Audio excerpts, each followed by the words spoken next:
Yes. Ya, satu orang satu, nggak boleh lebih dari satu.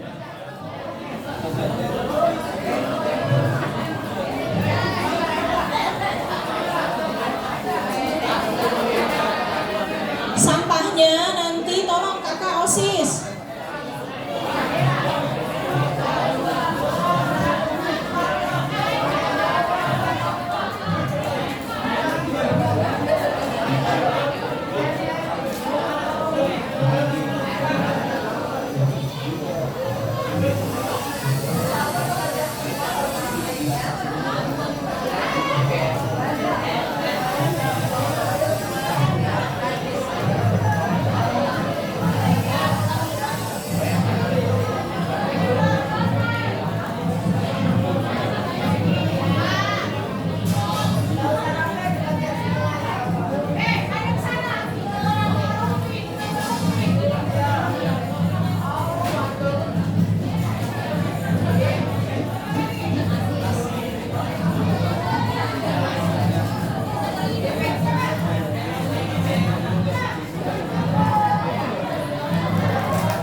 أحييكم جميعا بتحية الإسلام تحية من عند الله تحية أهل الجنة رحمة ومباركا فيه. السلام عليكم ورحمة الله وبركاته.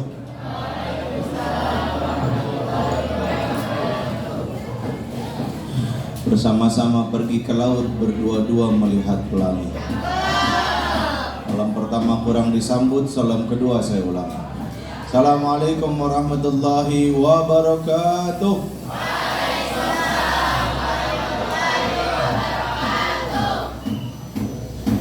Yang pertama yang sama-sama kita hormati dan kita muliakan yaitu Kepala Sekolah SMK Nur Jamilah, yaitu Ibu Robiatul Adawiyah SPD. Semoga Allah panjangkan umur beliau dalam kesehatan, dalam keberkahan. Allah limpahkan rizki yang banyak dan halal serta berkah kepada beliau, amin ya rabbal alamin. Robiatul Adawiyah itu kalau dari nama zaman dulu itu nama sufi perempuan yang namanya sangat terkenal, ya. luar biasa. Makanya mungkin ayah beliau tabaruk sama Sufi itu nih, ayah beliau. Lalu yang hari ini sedang sakit yaitu pimpinan yayasan kita, Dr. Andes Haji Abun Bastari. Semoga Allah angkat penyakit beliau, semoga Allah selalu limpahkan kesehatan kepada beliau dalam keberkahan ketaatan kepada Allah Subhanahu wa taala. Tadi mimpin doa kita yaitu Ustadz Hustanul Aziz, yang beliau juga guru PAI, dan ternyata beliau teman saya juga, baru ketemu bulan lalu saja waktu MGMP guru PAI se-Bekasi. Alhamdulillah, salatu wassalamu ala rasulillah wa ala alihi sahbihi wa mawala, wa la hawla wa la quwwata illa billah.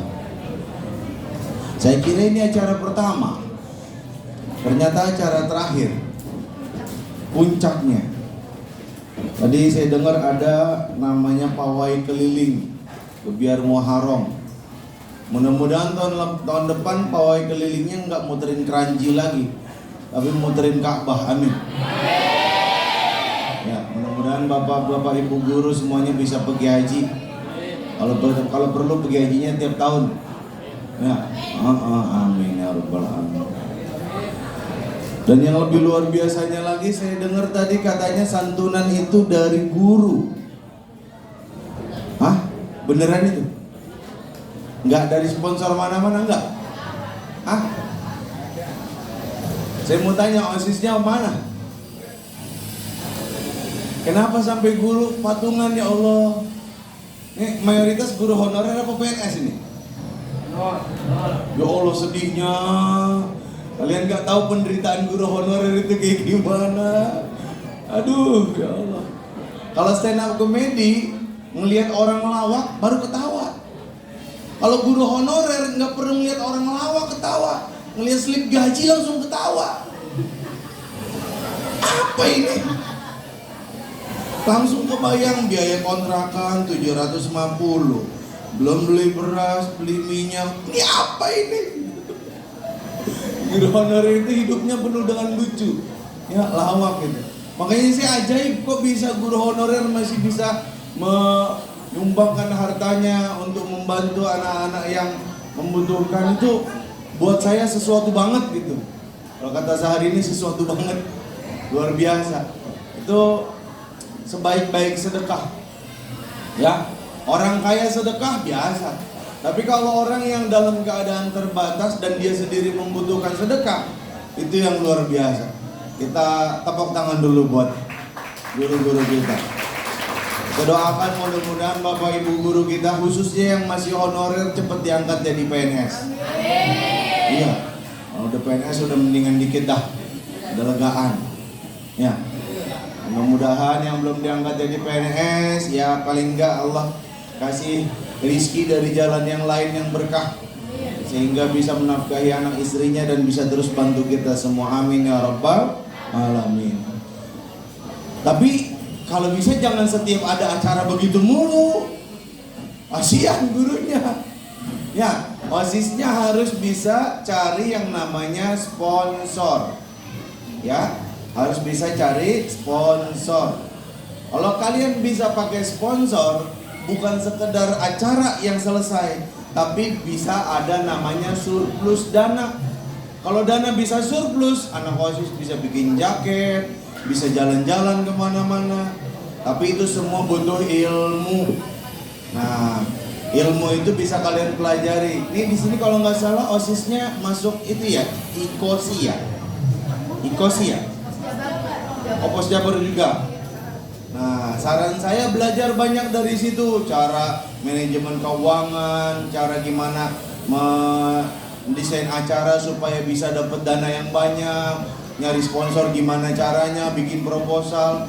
Itu perlu supaya kita tidak selalu tergantung dari uang kita sendiri atau uang guru-guru, tapi uang dari pihak luar. Ya, hari ini saya diminta untuk menyampaikan materi. Ternyata temanya beda. Saya baca dulu. Momentum perbaikan diri menjadi pelajar yang lebih terampil dan anggun dalam budi pekerti. Poinnya 2, terampil dan anggun dalam budi pekerti. Tapi yang saya dapat temanya waktu saya di WA, ya, waktu saya di WA, katanya temanya adalah bangga menjadi muslim. Ya, atau saya sampai itu aja Bu ya? Atau ini tema umum aja nih? Tema umumnya. Saya udah disampaikan itu. Pertanyaan sederhananya, kalian bangga apa enggak jadi muslim? Hah? Bangga? Coba saya mau tanya, perwakilan laki 1, perempuan 1. Jelaskan alasan kenapa kalian bangga jadi muslim. 1 laki, 1 perempuan. Boleh? Maju satu orang. Yang tadi dapat santunan laki-laki siapa? 1 orang sini, 1 orang sini, 1 orang. Topik mana topik? Ini topik hidayat apa topik sapalas ini? Ayo. Sini sebentar, tanya-tanya doang. Perempuan yang tadi dapat santunan 1 orang boleh maju? 1 aja. Sini.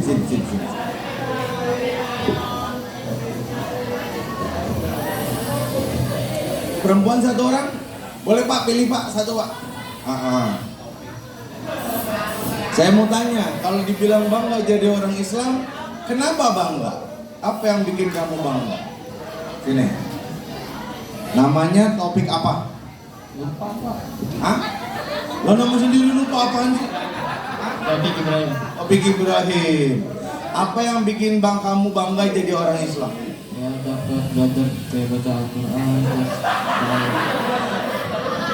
Dengerin. tahu tentang kisah Nabi. Apa? Tahu kisah tentang Nabi. Tahu kisah Nabi. Kalau tahu kisah Nabi mah nggak perlu jadi orang Islam, orang Kristen juga banyak yang tahu kisah Nabi. Emang kamu kira orang Kristen, orang Yahudi nggak tahu kisah Nabi? Tahu. Apa yang bikin kamu bangga? Udah, nggak ada ide. Ayo dah, sebagai hadiah mau buah apa? Pilih satu.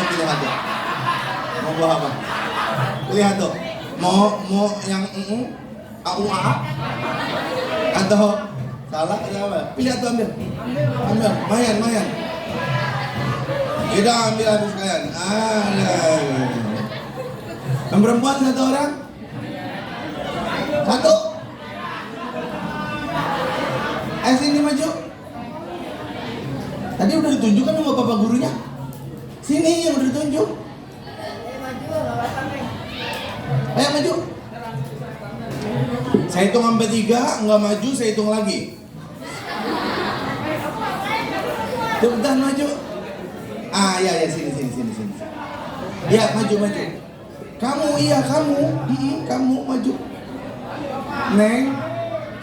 Ayo dorong mulu kayak mobil mogok. Nah, marah, jangan marah. Sini. Sini.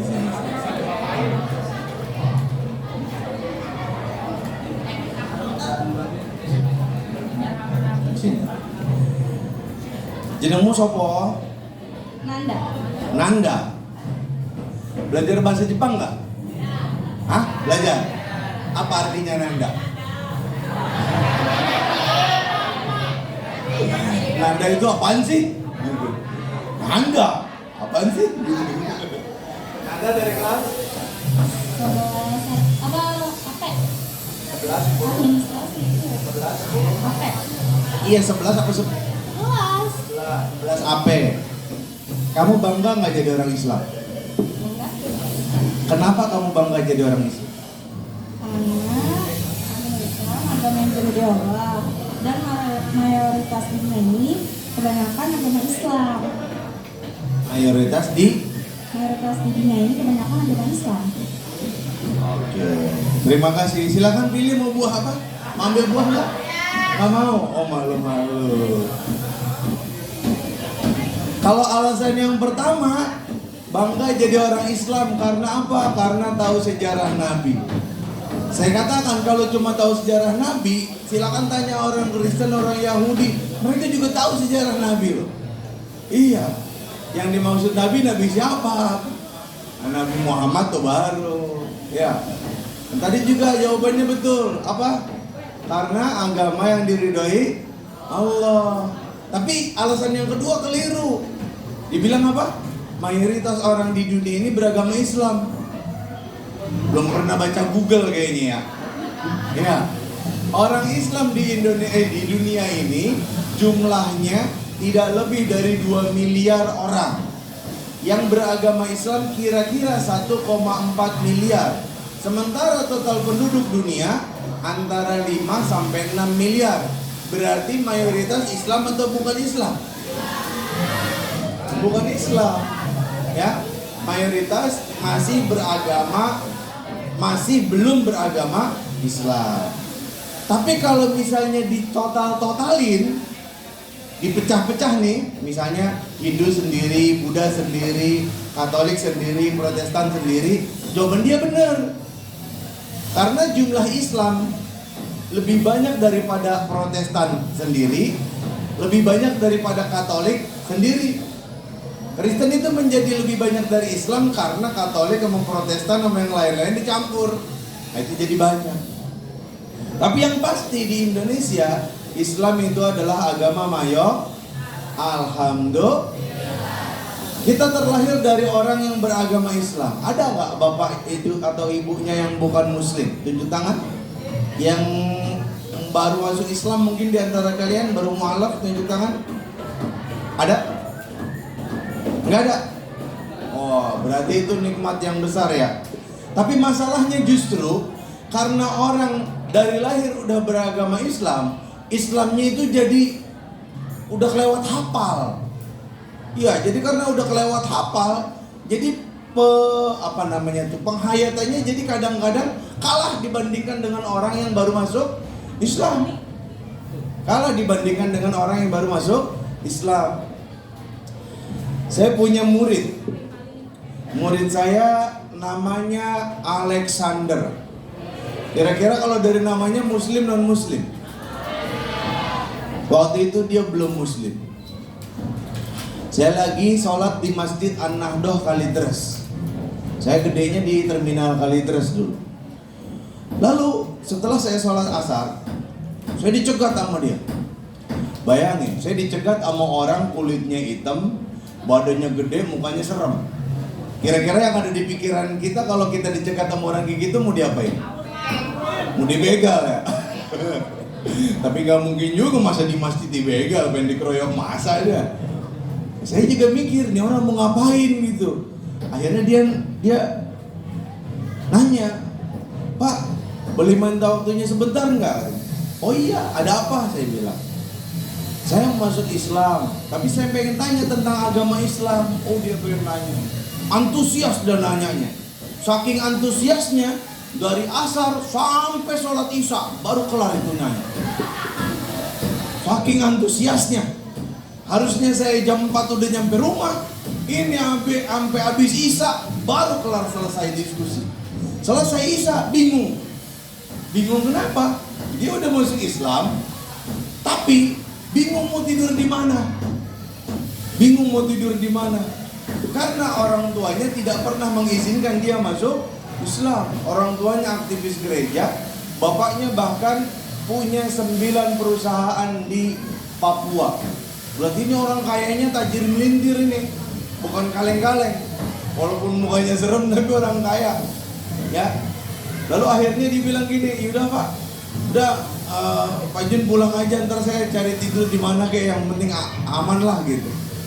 Singkat cerita, dia mau tidur di masjid yang biasa dipakai orang jamaah tabligh, kata dia. Masjid yang biasa dipakai orang jamaah tabligh itu daerah Bonjeruk katanya. Daerah Bonjeruk. Beberapa hari kemudian dia nelfon saya. Ini saya cuma mau cerita sebagai gambaran bahwa kita yang beragama Islam dari lahir kadang kurang begitu menghargai keberadaan kita sebagai umat Islam dibandingkan orang yang baru masuk Islam. Nah, si Rudy Alexander ini beberapa hari kemudian baru nelpon saya. Dan itu pun nelponnya suaranya pelan banget.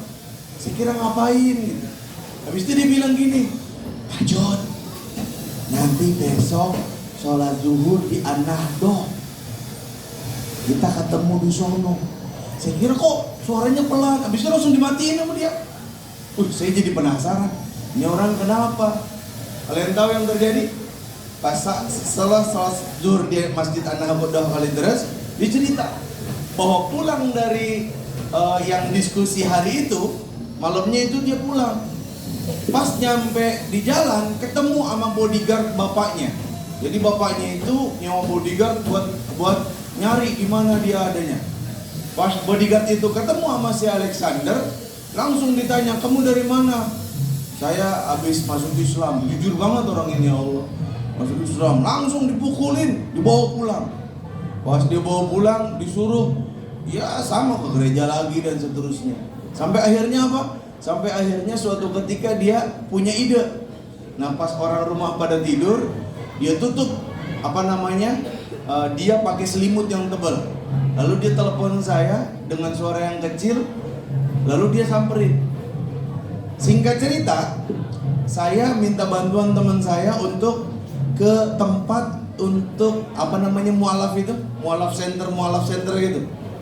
Nah, kalau nggak salah itu tempatnya Pak Samsul Arifin Nababan sama Pak Bu Irena Handono di daerah Pasar Minggu kalau nggak salah deh, atau Pasar Kamis ya? Kalibata mana Bu? Iya, daerah Kalibata, Pasar Minggu ya? Daerah Pasar Minggu. Akhirnya singkat cerita dia belajar di situ. Nggak nyampe sepekan, udah nggak ada dia. Udah nggak ada. Tiba-tiba nitipin surat ke teman saya. Nah, suratnya itu bikin saya nangis, terharu sekaligus bangga. Dia bilang apa? Alhamdulillah Allah pertemukan saya sama Pak Jun, sehingga saya bukan Pak Jun, Mas Jun dia ngomongnya, Mas Jun, sehingga saya dapat hidayah dan bisa memeluk agama yang mulia ini. Sekarang saya dapat tugas Mas Jun untuk dakwah di Australia, dari masjid ke masjid, untuk memotivasi orang Islam agar semakin bersyukur mereka menjadi orang Islam. Luar biasa. Muridnya udah sampai Australia, gurunya masih di Bekasi. Sedih banget ya. Masya Allah. Jadi kita bersyukur, kenapa? Catat. Benar jawabannya. Yang pertama, karena tidak ada agama yang diridhai di sisi Allah kecuali Islam. Dalilnya apa? Surah Ali Imran ayatnya, Innad dina indallahil Islam. Sesungguhnya ad-din, agama, kepatuhan yang diridhai di sisi Allah Subhanahu wa taala adalah al-Islam. Ayat ini coba diselewengkan oleh orang-orang liberal. Mereka katakan agama yang diridhai di sisi Allah itu adalah penyerahan diri. Karena Islam itu bisa juga bermakna penyerahan diri. Berarti apa? Orang Kristen juga diridhoi, orang Hindu juga diridhoi, orang Buddha juga diridhoi. Kenapa? Karena mereka juga berserah diri kepada Tuhan. Maka semua agama sama. Itu kata orang liberal. Saya mau tanya, benar apa ngaco? Benar apa ngaco? Kalau semua agama sama, buat apa Rasulullah capek-capek berdakwah? Ngapain? Buat apa Rasulullah sampai mempertahankan dirinya, sampai berjihad melawan orang yang memerangi kaum muslimin? Ngapain? Kalau semua agama sama, ya udah bilang aja hari ini sholat, besok ke gereja, besok ke wihara, besok ke pura, besoknya lagi ke sinagog.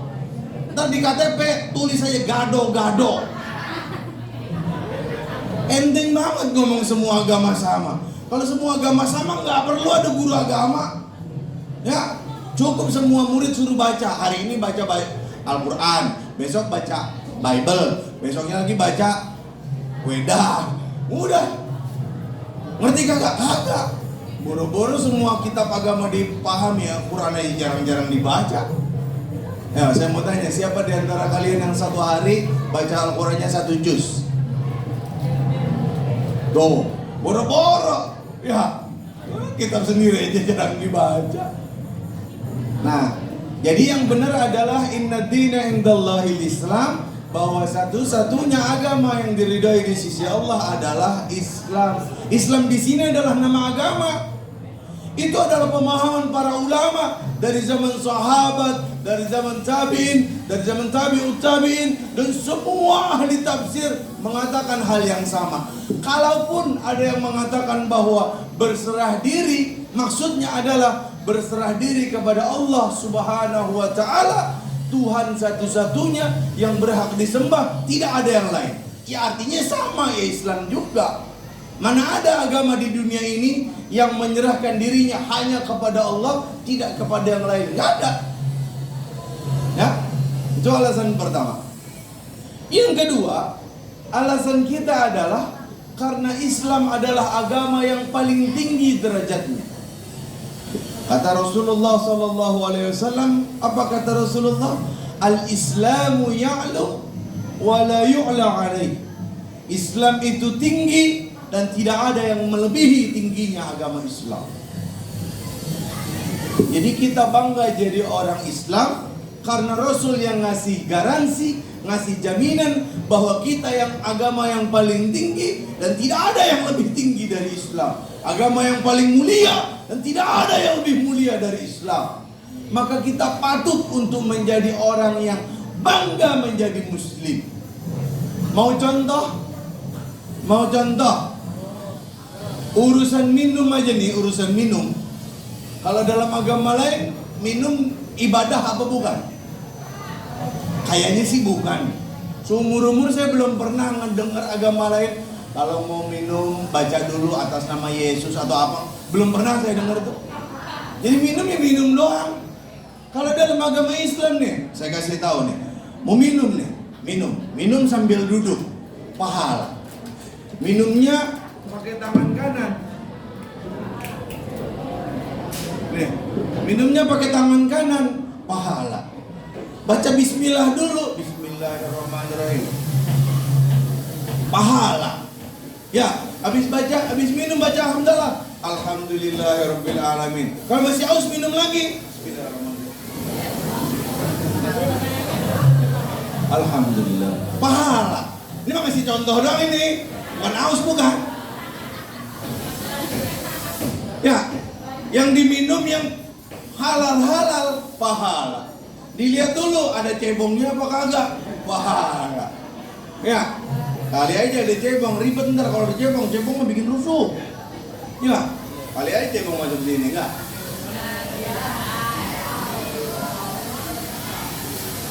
Bayangin, untuk urusan minum aja udah banyak pahala kita dapat asal ngikutin sunnah Nabi. Cuma saya sering heran kok ada orang zaman sekarang, banyak remaja-remaja, jangankan remaja, orang tua juga banyak yang sama. Minum di tengah jalan, pakai tangan kiri, berdiri, boro-boro baca bismillah. Ya, mulai sekarang kita hidupkan sunnah Nabi yuk. Kita hidupkan sunnah Nabi, baik itu dalam urusan minum, urusan makan, urusan tidur, urusan bergaul dengan teman dan seterusnya. Siap? Urusan tidur, kita tidur ngikutin sunnah Nabi apa enggak? Coba saya mau tanya, sunnah Nabi dalam urusan tidur apa sih? Tidur ngadep kiblat, oke. Terus? Sebelum tidur berwudu, oke. Terus? Baca doa, gimana doanya? Allahumma laka sumtu. Gimana doanya? Oke, terus apa lagi sunahnya? Hah? Udah 3 doang? Baca Quran, ayat kursi. Oke, baca ayat kursi. Terus apa lagi? Hah? Nah, tadi udah. Apa lagi? Kalau ngasih tahu ayam mau tidur, sunnah Nabi bukan? Ayam aku mau tidur nih. Sunnah Nabi bukan? Bukan ya? bukan. Kalau bukan sunnah Nabi, tapi kenapa banyak yang ngerjain ya? Ya. Suatu ketika Rasulullah Muhammad SAW, kalau disebut nama Nabi salawat napa? Orang yang paling pelit adalah orang yang disebut namaku lalu tidak mau bersalawat kepada. Oh, pelit banget, pedit. Pedit bin pelit bin medit bin koret. Apa sih susahnya salawat Allahumma sholli ala sayyidina Muhammad? Gampang. Ya. Suatu ketika Rasulullah Muhammad SAW pernah berwasiat kepada Siti Aisyah radhiyallahu anha. Apa kata Rasulullah? Wahai Aisyah, jangan tidur sebelum melakukan 4 hal. Mungkin kalian belum tahu, saya kasih tahu. Yang pertama kata Rasul, jangan tidur sebelum engkau menghatamkan Al-Quran. Yang kedua, jangan tidur sebelum semua orang beriman mendoakanmu. Yang ketiga, jangan tidur sebelum semua Nabi bersalawat kepadamu. Yang keempat, jangan pernah tidur sebelum gimana tuh? Sebelum baca Quran, Nabi salawat. Yang itu apa? Orang Islam berdoa. Yang satu lagi saya lupa. Pokoknya yang pertama, sebelum kita hatamkan Al-Quran, mungkin nggak kita hatamkan 30 juz dalam waktu sebelum tidur? Kalau mungkin pasti capek banget ya. Dan Nabi nggak nyuruh itu. Maksud Nabi, engkau baca surat Al-Ikhlas 3 kali. Jadi kalau kita baca surat Al-Ikhlas 3 kali sebelum tidur, maka kita dicatat oleh Allah sebagai orang yang menghatamkan Al-Quran sebelum tidur. Tapi jangan pula kalian bilang, Bu, saya udah hatam Quran, Bu. Gimana caranya? Baca Al-Ikhlas 3 kali. Bukan itu. Ini konteksnya diomongin Nabi sebelum tidur. Yang kedua, jangan tidur sebelum semua orang Islam mendoakanmu.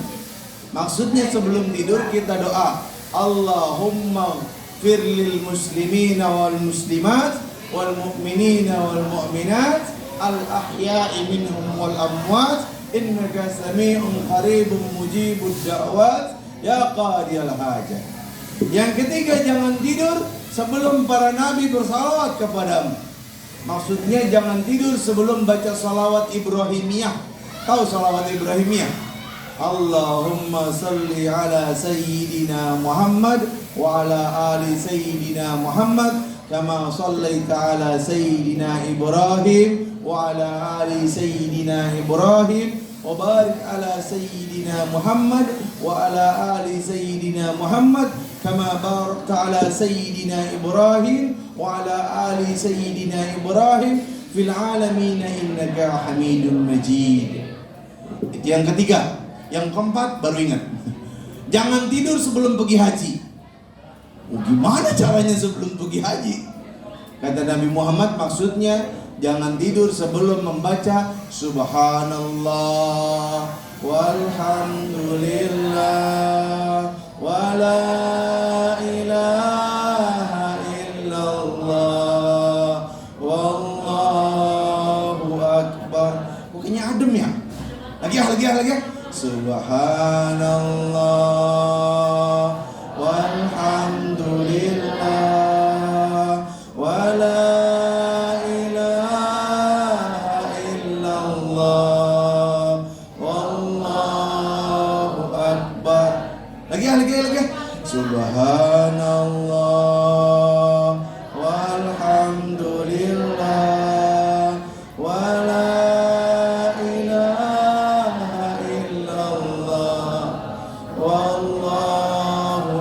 terus aja bersyukur.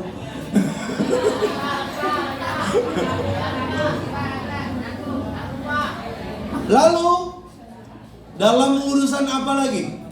Dalam urusan berteman.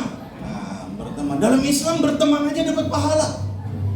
Dalam Islam berteman aja dapat pahala. Apa kata Rasulullah Muhammad sallallahu alaihi wasallam? Al-mar'u ala dini khalili. Seseorang itu tergantung agama temannya. Falyanzur ila man yukhalil. Maka haruslah, wajiblah bagi dia untuk memilih dengan siapa dia berteman. Jadi kita berteman boleh nggak pilih-pilih? Bukan cuma boleh, diwajibkan oleh Rasulullah. Tapi kalau kita kenal sama semua orang. Ya, kalau perlu satu SMK Nur Jamilah kita kenal semuanya, bagus. Ya, bagus. Tapi kalau jadi teman dekat, wajib pilih-pilih. Kenapa? Karena teman dekat kita sangat menentukan siapa kita. Kalau kata anak zaman sekarang, tentukan circle-mu, besti. Ya. Jangan sampai salah milih circle. Kalau circle kita suka sholat berjamaah, kitanya malas berjamaah, kita jadi ikut-ikutan. Yang lain pada sholat masa ya gua enggak.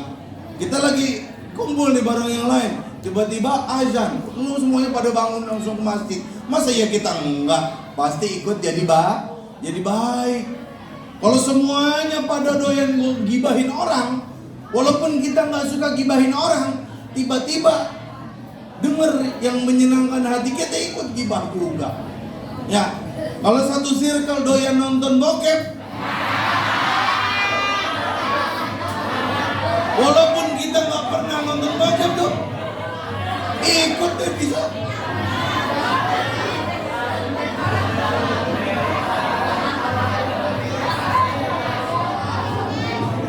Sebentar.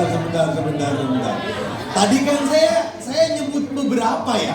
Saya nyebut tentang sholat berjamaah. Perasaan reaksinya diem-diem aja ya. Saya nyebut tentang gibah, itu kan dosa besar ya. Reaksinya kok diem-diem aja ya. Tapi saya nyebut tentang bokep, kenapa jadi bereaksi semua? Hah? Coba Bu, besok adain penggeledahan Bu. Iya, coba dicek file saya atau folder. Atau itu Bu, riwayat itu riwayat Google itu.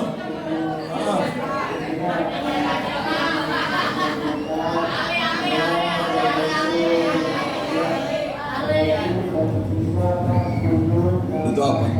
Pengumuman panggilan SMP. Tadinya saya kira ada anak SMP, SD, SMK. Katanya mau digabung. Waduh, nggak kebayang, otak saya nge-lag itu. Ngomong sama anak SD, ngomong sama anak SMK, kan beda ya. Cara ngomongnya beda. Ntar saya ngomong begini, anak SMK dengerin, anak SD main. Gimana ya, untungnya jadinya sendiri-sendiri ya. Aduh, luar biasa. Sampai mana tadi? Nonton bokep, astagfirullah.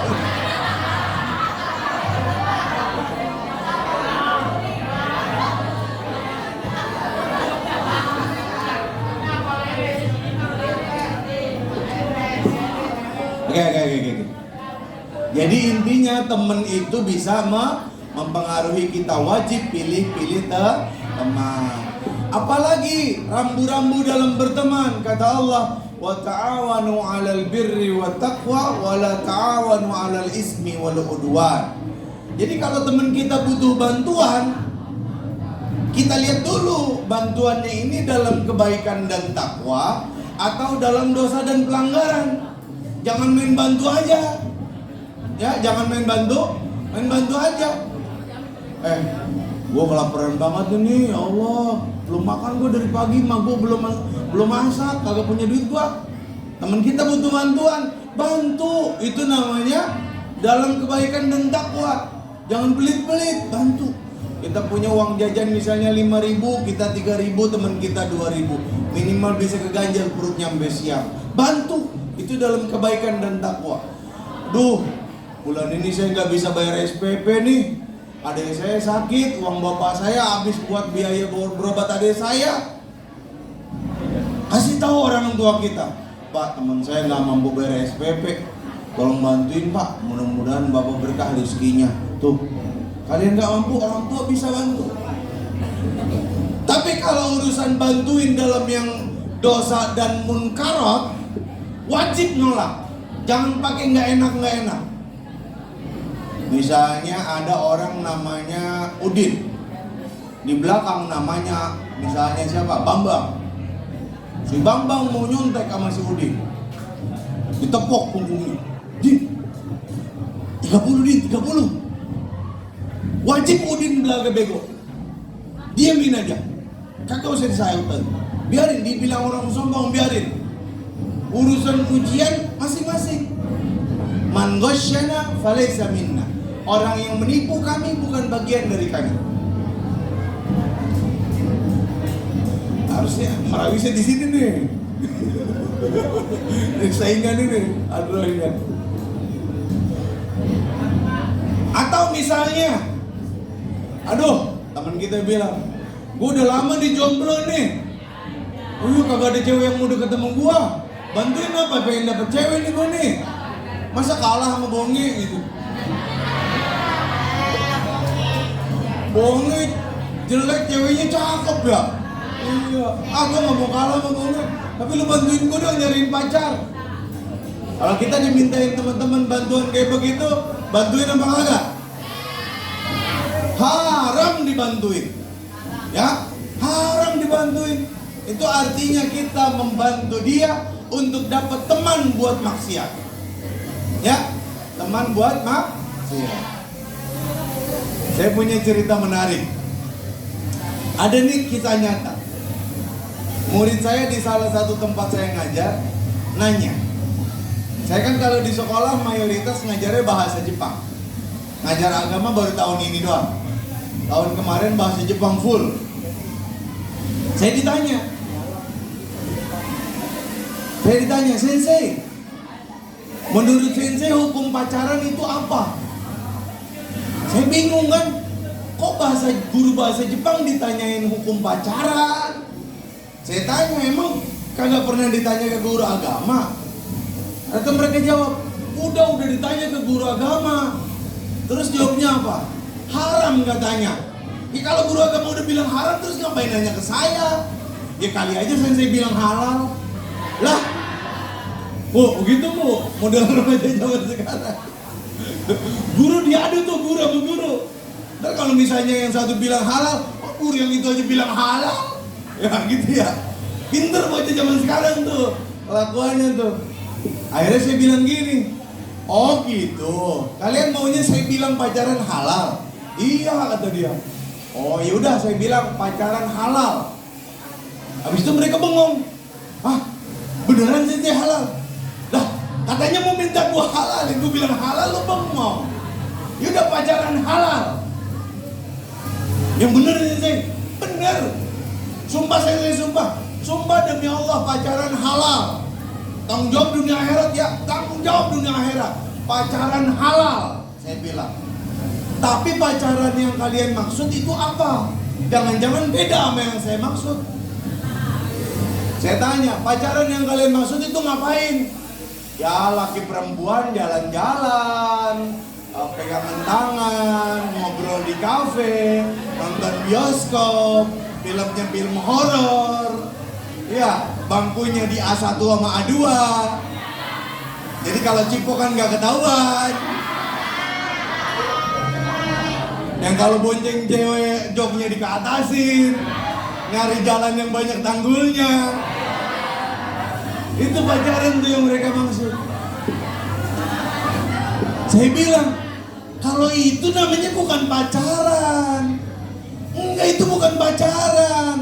Saya bilang pacaran itu budaya kami orang Sumatera Barat. Ada yang orang Sumatera Barat di sini? Coba tanya ke orang tua atau kakek-kakek kamu tanya nanti.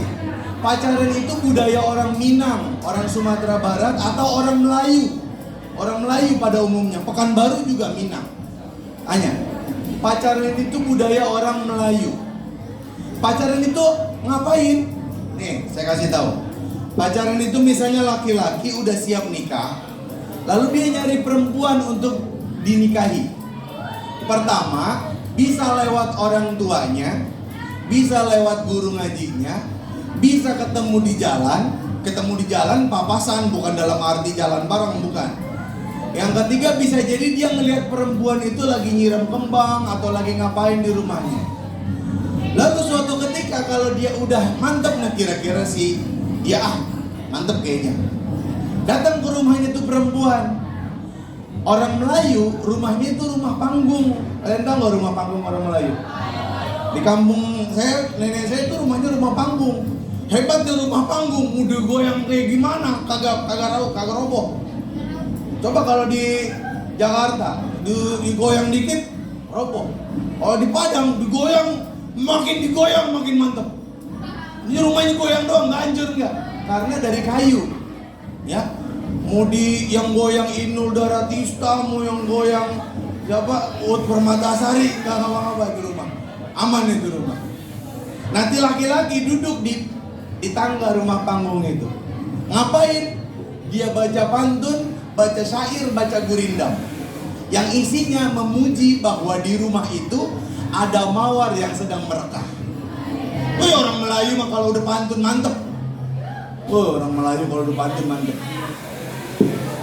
Saya mau kasih tahu perbandingan orang kita, orang yang bukan Melayu sama orang Melayu kalau bikin pantun. Misalnya orang yang biasa, orang yang bukan Melayu kalau bikin pantun biasanya, misalnya ditolak sama calon mertua. Dia bilang, sakit hatiku, luka hatiku sakit, teriris bagai teriris sembilu. Itu biasa. Kalau orang Melayu bikin pantun, luar biasa. Bertongkat paruh akan aku jalani walaupun menyeberang sungai dan lautan.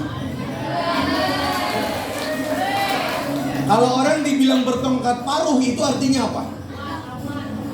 Sayapnya udah nggak bisa dipakai, kakinya udah patah, semua organ tubuhnya udah lumpuh. Dia cuma punya tongkat untuk berjalan. Bertongkat paruh akan aku jalani walaupun harus menjebak lautan. Artinya apa? Menunjukkan keinginan yang sangat luar biasa. Tuh orang Melayu kalau udah pantun tuh mantep. Nah, setelah dia pantun, bapaknya keluar. Ditenteng tuh laki-laki, taruh di ruang tamu. Adu pantun di ruang tamu.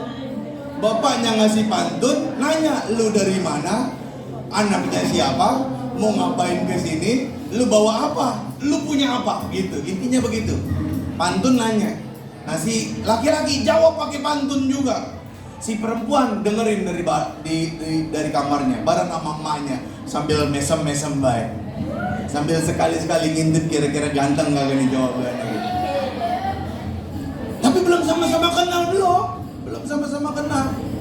Habis itu kalau ternyata bapaknya cocok sama tuh laki-laki cocok tuh sama keluarga, keluarin tuh perempuan. Dikeluarin, nih lihat ini anak saya yang udah siap nikah, kira-kira kamu cocok apa enggak? Itu kalau dalam syariat Islam namanya nazar, ngeliat. Atau lebih terkenal di anak zaman sekarang namanya ta'aruf. Ya. Jadi pacaran yang sebenarnya itu adalah ta'aruf versi orang Melayu. Nah, kalau si laki-lakinya cocok, tanya jawab diskusi, cocok. Yaudah, baik. Insya Allah saya mau belajar sama bapak saya, nanti anak perempuannya belajar sama emaknya. Saat si laki-laki bilang cocok, laki-laki itu pulang, si perempuan pakai inai apa anai sih? Henna, pacar. Kuku pacar. Nah, proses menggunakan pacar di tangan itulah yang disebut sebagai pacaran. Jadi bukan pacaran itu gandeng cewek sana ke sini, bukan. Nah, buat apa pacaran itu? Supaya orang tahu bahwa dia lagi proses ta'aruf. Sebentar lagi dilamar. Kalau sampai pacarnya hilang, itu laki kagak balik juga, artinya hubungannya selesai. Kalau ada laki-laki datang, jangan nyesel. Gitu. Habis itu murid saya nanya, oh pacaran itu gitu ya Pak? Iya. Terus kalau yang selama ini kami lakukan namanya apa? Zina. Saya bilang, bener Pak, masa zina? Kan saya gak pernah zina. Zina, saya bilang. Emang zina cuma pakai kelamin doang? Makanya baca hadis coba. Baca hadis riwayat Imam Muslim. Ada puluhan hadis bicara tentang hal ini. Setiap organ tubuh anak Adam punya potensi berzina. Pertama, hati. Zinanya adalah dengan menginginkan yang tidak halal baginya. Kalau bahasa anak zaman sekarang, ngelonjor, ngelamun jorok. Ketemu anak Nur Jamilah, cantik luar biasa, langsung di ngelamun. Bayangin kalau jadi istrinya, ini punya anak, ngelonjor. Itu namanya zina hati. Lebih dari zina hati, namanya zina mata. Ya, ada anak perempuan cakep diliatin terus kagak bekedip-kedip. Kenapa kagak bekedip? Karena kata Nabi, pandangan pertama untukmu, pandangan kedua darimu. Makanya pas ketemu anak cewek, jangan bekedip. Bukan begitu, maksudnya pandangan pertama untukmu itu pandangannya nggak sengaja. Tiba-tiba, oh Masya Allah cantiknya, langsung dilempar pandangannya ke yang lain. Bukan dibiarin kagak bekedip, bukan. Ya. Lalu apa lagi? Zina mata, zina tangan. Zina tangan itu dengan apa? Menyentuh yang bukan mahramnya. Ya, nyentuh yang bukan mahramnya. Makanya walaupun saya cuma guru bahasa Jepang, guru agama baru tahun ini, gak pernah satu kali pun saya nyentuh tangan perempuan yang jadi murid saya. Gak pernah. Karena bukan mahram. Ini ibarat kata saya kawinin, sah ini sebenarnya. Karena bukan mahram. Kecuali saya udah sepuh banget, misalnya udah 70 tahun lebih, dan kalian juga belum gede-gede amat gitu. Misalnya masih SMP, oke lah, mungkin ada rukhsah, mungkin ikutin pendapat sebagian ulama, sebagian kecil ulama yang membolehkan. Tapi kalau misalnya bilang guru yang lain boleh, ya terserah, mungkin dia ngikutin pendapat sebagian kecil ulama yang membolehkan. Itu masing-masing aja udah. Kalau saya pribadi nggak berani. Karena jelas hadisnya dalam riwayat Imam At-Tabrani, kata Rasul apa? Barang siapa di antara kalian yang ujung ubun-ubun kepalanya ditusuk dengan besi yang merah menyala, maka itu masih lebih baik. Apa kata Nabi? Lebih baik daripada menyentuh yang bukan mahramnya. Para ulama ahli hadis menjelaskan hadis ini dengan mengatakan bahwa hukuman dari Allah Subhanahu wa taala bagi orang yang dengan sengaja menyentuh perempuan atau laki-laki yang bukan mahramnya, maka akan diazab oleh Allah Subhanahu wa taala dengan azab yang lebih pedih daripada yang disebutkan dalam hadis itu. Karena Rasul menyebutkannya lebih baik. Ya. Lalu setelah zina tangan, apalagi zina? Mata kan tadi udah. Zina kaki. Zina kaki itu apa? Zina melangkah ke tempat-tempat maksiat. Kalau zaman dulu HP belum canggih-canggih, zina kaki dengan cara ngelangkah ke warnet. Kalau nggak ngelangkah ke warnet, ngelangkah ke teman yang di rumahnya banyak VCD bokepnya. Nah, itu namanya zina kaki. Lalu kata Nabi dalam hadis riwayat Muslim, di akhir hadis itu apa? Dan semua zina itu akan dibenarkan atau didustakan oleh kelaminnya. Maksudnya apa? Umumnya orang kalau udah zina hati, zina mata, zina tangan, zina kaki, kalau ada kesempatan pasti zina dengan kelaminnya. Itu pasti itu. Ya, udah pasti itu. Tapi ada orang yang udah melakukan semua zina itu, punya kesempatan, tapi dia nggak jadi lakukan zina itu. Dalam sebagaimana yang disebutkan dalam hadis riwayat Imam Bukhari, masih ingat nggak? Sab'atun yuzilluhumullahu yawmal la dhilla illa dhilluh. 7 golongan yang akan mendapatkan naungan di mana tidak ada naungan selain naungannya. Nah, salah satunya disebut apa? Syab, seorang pemuda. Gimana teks hadisnya? Seorang pemuda yang tertarik oleh lawan jenis perempuan, zatu jamalin, yang memiliki harta, orang kaya, wa zatu mansibin, keturunan orang baik-baik, wa zatu malin, wa zatu jamalin, cantik luar biasa. Lalu perempuan itu menjadi dengan segala macam cara menjadi terpaksa untuk berada di hadapannya dengan kondisi tak berbusana. Lalu perempuan itu berkata kepadanya, "Ittaqillah, takutlah kamu kepada Allah." Lalu dia tinggalkan perempuan itu dan dia berkata, "Aku takut kepada Allah." Tapi yang kayak begitu kan jarang. Mana ada orang berdua dalam kamar sepi, itu perempuan udah kagak pakai apa-apa, lalu laki-lakinya, "Aku tinggalin aja."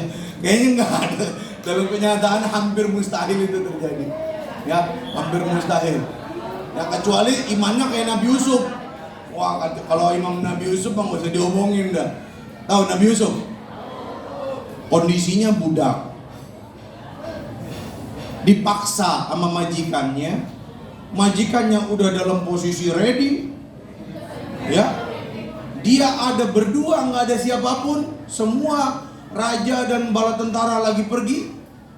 Lalu dalam keadaan berdua di kamar, yang kamarnya dikunci. Buset. Dipaksa, kalau nggak mau masuk penjara. Itu kan susah itu. Nah kita mah jangankan dipaksa, nggak ada kesempatan aja jadi kesempatan itu. Wah, kalau iman Nabi Yusuf luar biasa. Tahu kondisinya kayak begitu, Nabi Yusuf langsung kabur. Kabur ke mana? Kabur ke pintu. Yang dia tahu pintu itu dikunci. Tapi dia tahu bahwa Allah Subhanahu wa taala, "Innallaha ala kulli syai'in qadir." Allah Maha Kuasa atas segala sesuatu. Sampai digedor-gedor, nggak bisa kebuka juga. Dikejar sama siapa? Siti Zulaikha. Dikejar sama Siti Zulaikha, dipegang punggungnya, ditarik, bulat, robek langsung bajunya Nabi Yusuf. Perempuan kalau udah nafsu kayak begitu ya.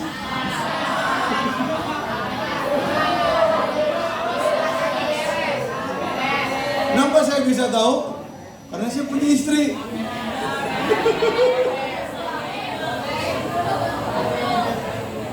Giliran udah dirobek sama Siti Zulaikha, kebuka pintunya. Pas kebuka, langsung suaminya ada di depan. Nah lo, coba tolong ngomong. Dan lemesnya mulut di perempuan, dia ngomong apa? Dalam Al-Quran tuh dia badikan, "Wahai suamiku, apakah yang akan engkau lakukan kepada orang yang ingin berbuat buruk kepada istrimu?" Hei, lo yang main berbuat buruk sama Nabi Yusuf, kok dibalik? Kurang ajar sih. Mulut perempuan lemes banget di satu nih. Nggak semua perempuan, yang itu doang kayaknya, nggak semua. Yang lain mah nggak ada yang kayak gitu ya. Ya, yang salah nyalain orang itu nggak ada perempuan kayak gitu ya. Perempuan ngerasa paling bener nggak ada ya. Kalau laki-laki salah, laki-laki yang salah. Kalau perempuan salah, laki-laki yang salah. Nggak ada itu ya.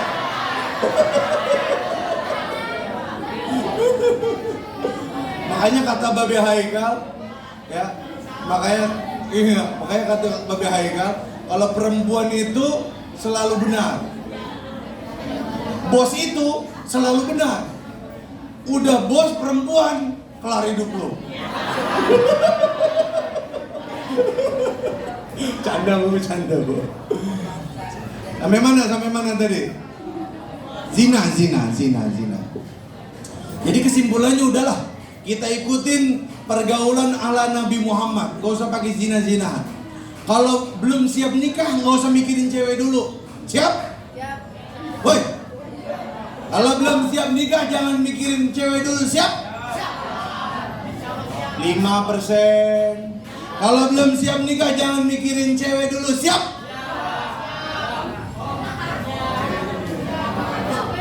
Kayaknya HP-nya perlu diperiksa nih kayaknya. Sebelum nikah, jangan mikirin cowok dulu. Siap? Kalau siap, tolong ambil HP-nya, putusin cowok sekarang. Yang putusin cowok sekarang saya kasih 100.000. Ayo.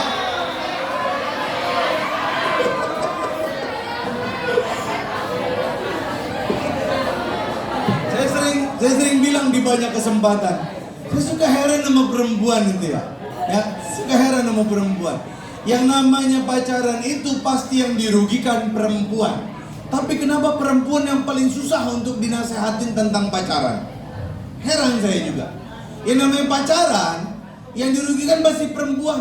Nggak ada yang namanya laki-laki tiba-tiba pulang ke rumah, buka pintu dalam keadaan nangis, lalu bilang, "Bapak, aku hamil." Nggak ada. Nggak ada. Nggak ada. Nggak ada, gue jamin nggak ada. Sampai botak sariawan, cari nggak ada laki-laki hamil. Di mana-mana yang kayak begitu pasti perempuan. Yang herannya kenapa perempuan banyak yang susah dibilangin, nggak ngerti siapa. Nggak ngerti. Batu ya? Oh malah batu.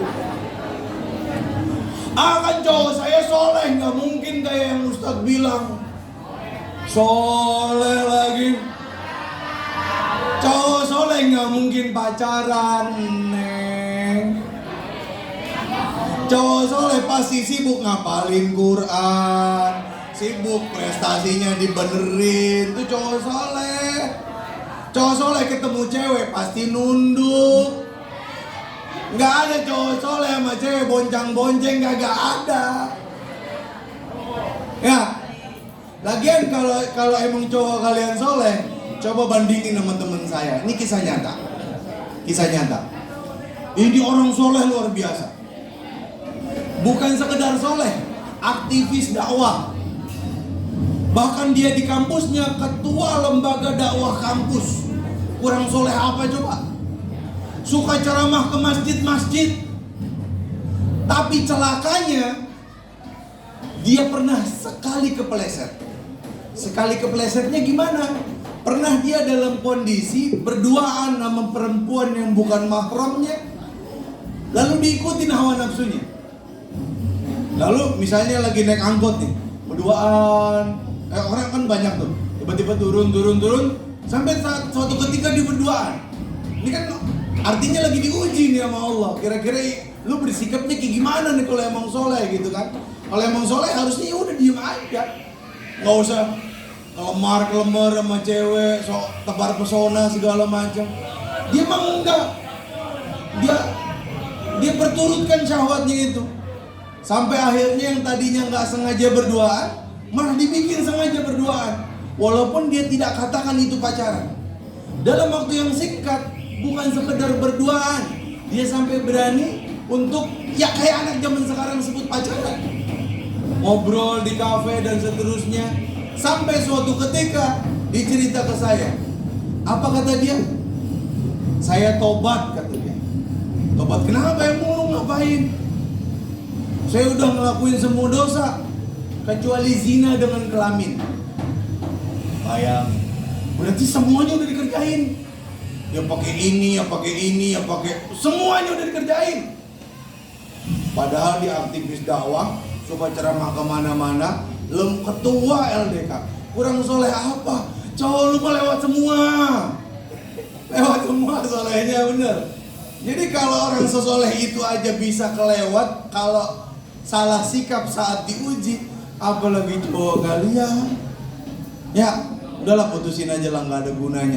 Ya, sampai mana tadi?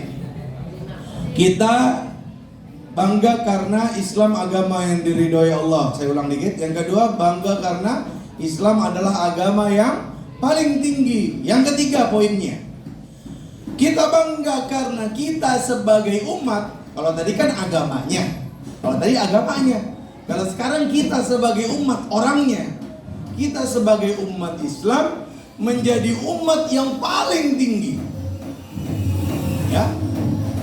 Dalam surah Ali Imran ayat 110 Allah katakan, kuntum khaira ummatin ukhrijat linnas ta'muruna bil ma'ruf wa tanhauna 'anil munkar wa tu'minuna billah. Kalian adalah sebaik-baik umat yang dikeluarkan untuk manusia. Kalian menyeru kepada yang ma'ruf dan mencegah dari yang munkar, dan kalian beriman kepada Allah Subhanahu wa taala. Sebagai penutup poin ketiga ini, satu ayat lagi dari surat Ali Imran ayat 100 Coba cek 139. Coba cek di mushaf. Takutnya saya salah. Kalau tadi Al-Baqarah Ali Imran 110, sekarang Ali Imran 139. Coba Cek ayatnya, benar nggak? Wala tahinu wala tahzanu, benar nggak? Apa 137? Ali Imran 139, benar nggak? Ali Imran, bukan Al-Baqarah, bukan? Ayo coba cek. Maklum bukan Ustaz Ali ayat, saya lupa nomor ayatnya. Ayat 103 berapa? Wala tahinu 103 berapa?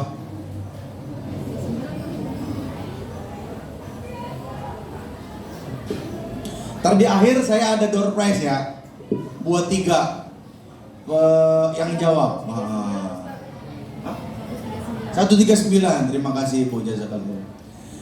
Wala tahinu wala tahzanu wa antumul a'launa in kuntum mu'minin. Janganlah kalian merasa hina, jangan merasa lemah, jangan kalian merasa sedih, dan kalianlah yang paling tinggi derajatnya jika kalian adalah orang yang beriman.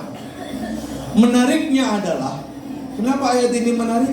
Karena ayat ini turun setelah Rasulullah Muhammad SAW mengalami kekalahan, bukan kekalahan lah, mengalami musibah besar setelah perang Uhud. Kalian tahu perang Uhud? Perang Uhud itu perang yang luar biasa mengerikan. Kenapa mengerikan? Karena Rasulullah dan kaum muslimin mengalami musuh dari dalam sekaligus dari luar. Di perang Uhud, orang-orang kafir Quraisy melakukan kapitalisasi semua sumber daya, harta, sumber daya pasukan disiapkan. Luar biasa mereka siap. Di internal umat Islam, Abdullah bin Ubay bin Salul sebagai gembong munafik mencoba memprovokasi ratusan kaum muslimin yang berjihad bersama Rasul untuk mundur ke belakang. Bayangkan, yang mau berangkat perang Uhud aja jumlahnya udah sedikit. Baru nyampe pertengahan jalan, tiba-tiba Abdullah bin Ubay bin Salul bilang begini, ngapain kita pergi ke tempat Uhud? Kita cuma nyerahin nyawa aja di sono. Orang kafir Quraisy jumlahnya banyak, mendingan kita pulang.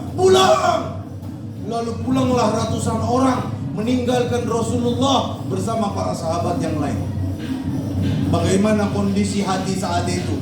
Musuh jumlahnya berkali-kali lipat, sementara teman yang diharapkan bantu malah nikung dari belakang. Sakit perasaan Rasul, tapi Rasul tetap jalan. Disiapkan 40 orang pasukan berada di Bukit Uhud. Rasul pesankan secara khusus, jangan pernah kalian turun dari bukit ini. Walaupun kalian melihat kami mati dikoyak-koyak oleh burung pemakan bangkai, jangan pernah turun dari Bukit Uhud. Keras itu, keras, kata Nabi, itu keras. Walaupun para sahabat dan Rasul di depan mata kalian mati dimakan bangkai, jangan pernah turun dari Bukit Uhud sampai kaum kafir musyrik, kaum kafir Quraisy itu pulang ke kampung mereka. Jangan pernah turun. Kenapa? Karena Rasul tahu bahwa inilah benteng pertahanan terakhir kaum muslimin, karena jumlahnya sangat sedikit. Kalau orang di benteng terakhir, itu posisi di atas diuntungkan pertama dari sisi mata angin. Kalau orang mana dari bawah ke atas, itu susah, kelihatan matahari, silok.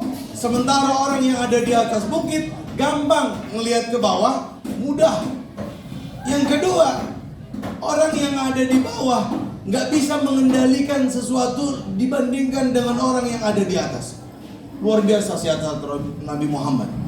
Pada putaran pertama, serangan yang dilakukan oleh kaum muslimin melawan kaum kafir Quraisy kan bentrok tuh, clash. Ternyata Rasulullah berhasil memukul mundur kaum kafir Quraisy sampai jauh. Sampai ditinggalin tuh semua ghanimah, harta kekayaan yang mereka bawa. Unta, semuanya, tenda ditinggalin. Sebagian orang yang baru masuk Islam, mereka menyangka perang udah selesai, mereka lupa dengan pesan Rasulullah itu. Lalu mereka turun. Walaupun sebagian sahabat bilang jangan turun, Rasul belum perintahkan turun. Kaum kafir Quraisy belum sampai ke kampung halamannya, jangan turun. Ketika kaum pemanah dari Bukit Uhud itu turun, melihatlah Khalid bin Walid yang saat itu masih kafir. Dia lihat kaum muslimin turun dari Bukit Uhud, dia ambil pasukan dari batalionnya, dia putar balik dari arah belakang Bukit Uhud. Dia pukul mundur kaum muslimin yang tadinya di atas Bukit Uhud. Akhirnya apa? Akhirnya di Bukit Uhud dikuasai oleh kaum kafir Quraisy. Terjadilah dari Bukit Uhud dikuasai kaum kafir Quraisy. Dari yang tadinya mereka tunggang langgang, mereka melihat, Bukit Uhud sudah dikuasai Khalid bin Walid. Mereka balik mengejar kaum muslimin. Umat Islam terkepung antara Bukit Uhud dengan pasukan kaum kafir Quraisy. Di titik itulah Rasulullah Muhammad SAW mengalami sebuah ujian yang sangat berat. Yang kalau kita boleh berdoa, ya Allah, saya aja nih yang begitu, Rasul jangan. Apa yang dialami oleh Rasulullah? Rasulullah terjatuh di lubang yang dibuat oleh kaum munafikin. Rasul terjatuh. Sampai Rasul terjatuh, akhirnya terbunuhlah seorang sahabat yang mukanya mirip dengan Rasulullah. Ketika terbunuh seorang sahabat yang mukanya mirip dengan Rasulullah, kaum kafir Quraisy berkata apa? Muhammad telah mati, kita telah menang, kita telah menang. Mereka bersorak-sorai. Kaum muslimin yang banyak yang gak tahu apa-apa, mereka menjadi down, mungkin menjadi sedih. Rasul mendengar hal itu, tidak mau umatnya menjadi sedih, tidak mau umatnya menjadi lemah. Beliau bangkit dengan segala daya dan upaya keluar dari lubang itu. Aku Muhammad ibn Abdullah, aku adalah Rasulullah dan aku masih hidup. Mendengar ucapan itu, semangat bangkit kembali kaum muslimin untuk menghadapi kaum kafir Quraisy. Apa yang terjadi? Semua kaum kafir Quraisy menuju kepada Rasulullah. Semua sahabat yang ada di samping Rasulullah jadi tameng hidup. 70 orang sahabat Rasulullah syahid di perang Uhud. Ketika itu ada pedang sampai ke pipi Rasulullah, pas sampai ke gigi Rasulullah, sampai pipi beliau bolong, sampai gigi beliau tanggal dan penuh dengan darah. Yang kalau kita boleh doa, ya Allah yang kayak begitu saya aja, jangan Nabi Muhammad. Tapi itu yang dialami oleh Rasulullah. Bukan sekedar sakit fisik beliau, sakit hati juga. Kenapa? Karena pamannya Hamzah bin Abdul Muttalib, orang yang sangat berani membela Islam, berani membela Rasulullah. Bahkan Hamzah sebelum dia masuk Islam, dia sudah mengatakan, siapa yang berani macam-macam sama Muhammad, maka ketahuilah aku berada di agamanya Muhammad. Padahal dia saat itu belum masuk Islam. Saking luar biasanya Hamzah bin Abdul Muttalib. Sakit hatinya Rasul bertambah parah. Ketika apa? Ketika melihat dengan mata kepala sendiri bahwa dada Hamzah dibelah oleh Hindun binti Utbah, istri dari Abu Sufyan, yang nanti di kemudian hari akhirnya dia masuk Islam. Di perang Uhud itu dibelahlah dada Hamzah, lalu diambil jantungnya Hamzah bin Abdul Muttalib, digigit, dikunyah, lalu dibuang lagi. Bayangkan orang yang sangat kita cintai syahid di medan perang, dibelah dadanya, diambil jantungnya, dikunyah depan mata kita. Betapa terenyuh hati Rasul, sedih hati Rasul. Tapi di saat kaum muslimin mengalami musibah yang sangat besar, di saat Rasulullah mengalami ujian yang bertubi-tubi, Allah katakan apa? Wala tahinu wala tahzanu wa antumul a'launa in kuntum mu'minin. Jangan kalian merasa lemah, jangan kalian merasa hina. Kalian adalah orang yang paling tinggi derajatnya jika kalian orang yang beriman. Ketika menafsirkan ayat ini, Buya Hamka, Al-Imam Ibnu Katsir dan banyak para ulama kita mengeluarkan begitu banyak hikmahnya. Di antaranya yang sangat berbekas di hati saya adalah Buya Hamka dalam tafsir Al-Azhar menjelaskan satu hikmah, satu mutiara yang sangat berharga. Apa kata Buya Hamka? Seolah-olah Allah dengan ayat ini ingin mengatakan kepada Rasulullah, wahai Rasulullah, orang kafir itu bisa merenggut seluruh hartamu, orang kafir itu bisa merenggut seluruh saudaramu, orang kafir itu bahkan bisa merenggut seluruh tentara-tentaramu. Tapi ada satu hal yang tidak bisa mereka merenggut darimu. Apa itu? Keimanan kepada Allah Subhanahu wa ta'ala. Biarlah hilang harta kita, biarlah hilang saudara kita, biarlah kita berjuang sendirian. Selama kita berjuang di jalan Allah Subhanahu wa ta'ala, maka kita adalah orang yang paling tinggi derajatnya. Maka Bolehlah kita miskin, tapi iman jangan sampai hilang. Bolehlah kita serba keterbatasan, tapi hormat kepada guru dan orang tua jangan sampai hilang. Bolehlah kita lemah dalam banyak hal, tapi jangan pernah kita lemah dalam ibadah kepada Allah. Jangan pernah kita lemah keyakinan dan keimanan kepada Allah Subhanahu wa ta'ala. Semoga kita menjadi orang yang bangga menjadi umat Islam, bangga dilahirkan dalam keluarga yang beragama Islam, bangga berada dalam lingkungan yang Islami, di kepala sekolah kita orang Islam, guru-guru kita orang Islam, teman-teman kita orang Islam. Mudah-mudahan kita dikumpulkan di dunia dalam kebaikan dan dikumpulkan di akhirat dalam kebaikan. Amin ya rabbal alamin. Itu saja dari saya. Sebagai penutup saya mau kasih 3 pertanyaan. Siapa yang bisa jawab? Yang pertama, apa yang menyebabkan Rasulullah sedih saat perang Uhud? Sini. Jawabnya di sini.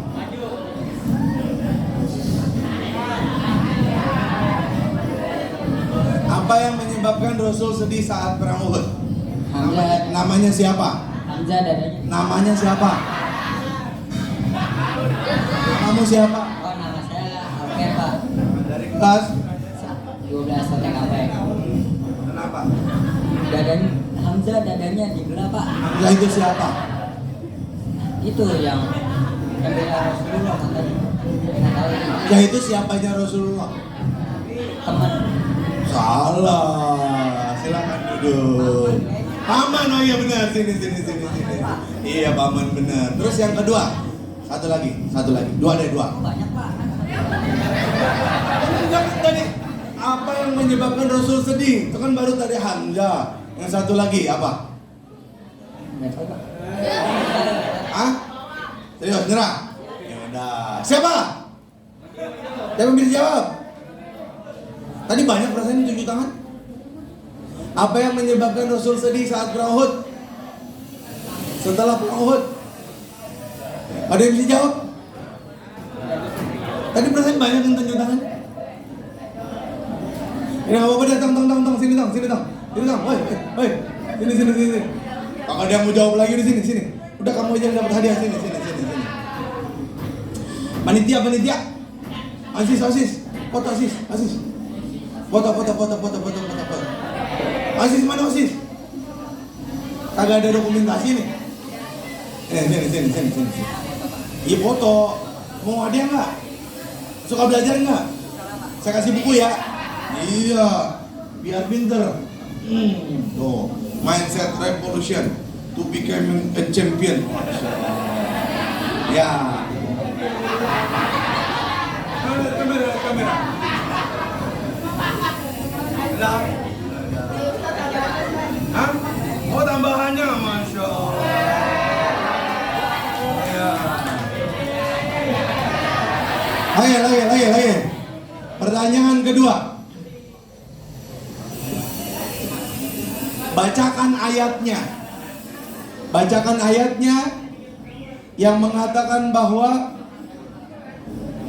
kalian adalah umat yang terbaik. Nah, nggak harus penuh lah, setengahnya aja ayatnya nggak apa-apa. Yang tadi tuh kalian adalah umat yang terbaik yang dilahirkan untuk manusia. Sini.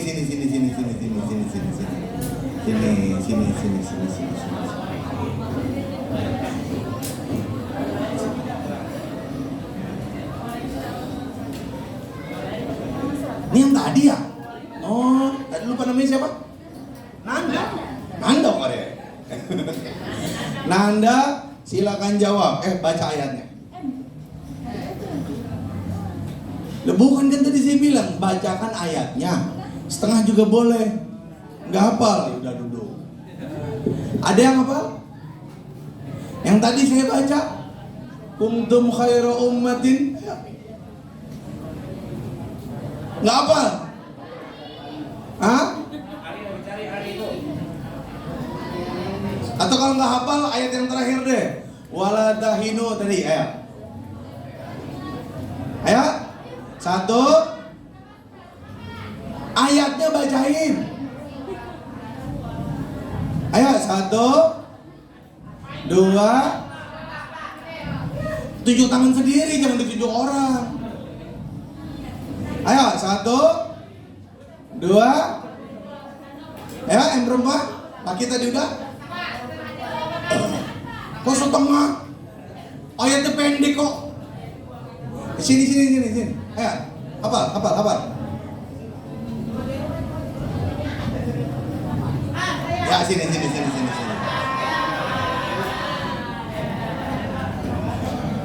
Dan berarti yang ketiga perempuan ya. Wajib nih perempuan nih biar sama. Namanya siapa? Rehan. Wala tahinu wala tahzanu ikum mu'minin. Kurang apa? Mau coba lagi? Inakum kalah. Ayo duduk. Ada yang bisa? Ada yang bisa? Hah? Pendek lu itu? Ayo. Pendek lo itu. 1, 2. Ayo maju, ayo. Ayo udah jangan nunjuk doang, ayo. Ayo gampang pendek. Sini. Laras sini maju, Laras. Ayo maju. Kamu nunjuk doang. Sini maju. Ayo. Taruh di dia, kurangnya taruh di dia. Taruh di dia. Coba. Coba sini. Namanya Laras, kelas 10M, MPLG, MPLD. Oh ya itulah pokoknya ya. Silakan. Wala tahinu tadi. Sama sekali. Itu kamu nunjukin. Oh, kirain kamu udah hafal. Silakan duduk. Ada yang hafal? Hah? Ganti pertanyaan. Oke, ganti pertanyaan. Sebutkan minimal 4 jenis zina.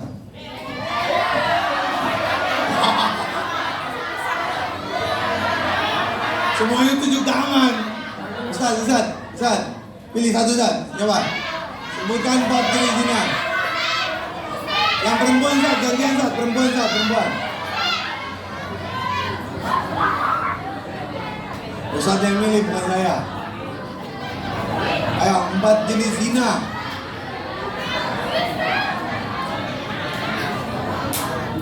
Empat jenis zina, contohnya kayak gimana? Silakan. Siapa namanya? Hah? Ica. Apa jenis zinanya dan contohnya kayak gimana? Iya. Kalau cuma jenisnya mah sebut mata, tangan, hati gitu doang. Contohnya gimana? Nggak tahu. Ayo tanya mau maju? Ayo.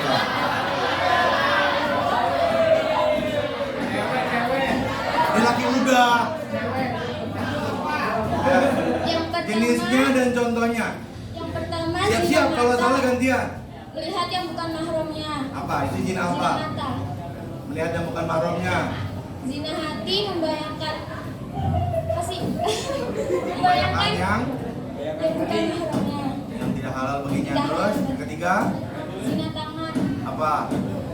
menyentuh yang bukan mahramnya. Nah, terus yang Zina keempat kaki menginjak melangkah ke tempat yang bermaksiat. oke, maka ke tempat untuk maksiat. Oke, benar? Benar ya? Sini. Foto dulu. Karena ini perempuan yang nyerahin capsek. Iya. Oh, dapat duit lagi, masya Allah. Foto.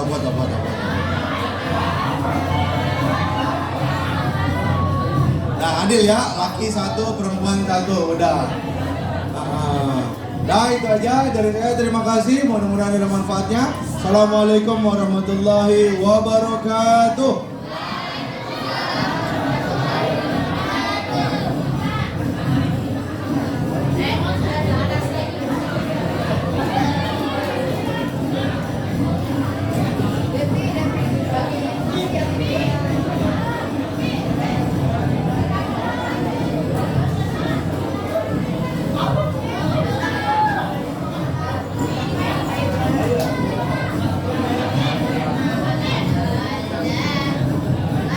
Tes. Ya, yang tadi mendapatkan santunan harap maju ke depan.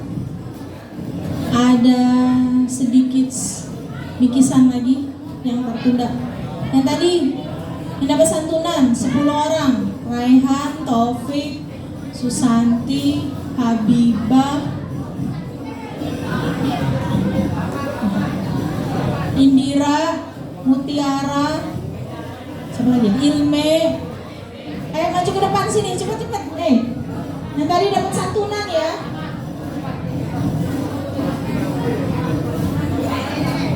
Ayo Neng, cepet Neng. Neng udah jangan diseret-seret temennya. Yang tadi dapat santunan aja, bukan yang ini. Ayo cepat.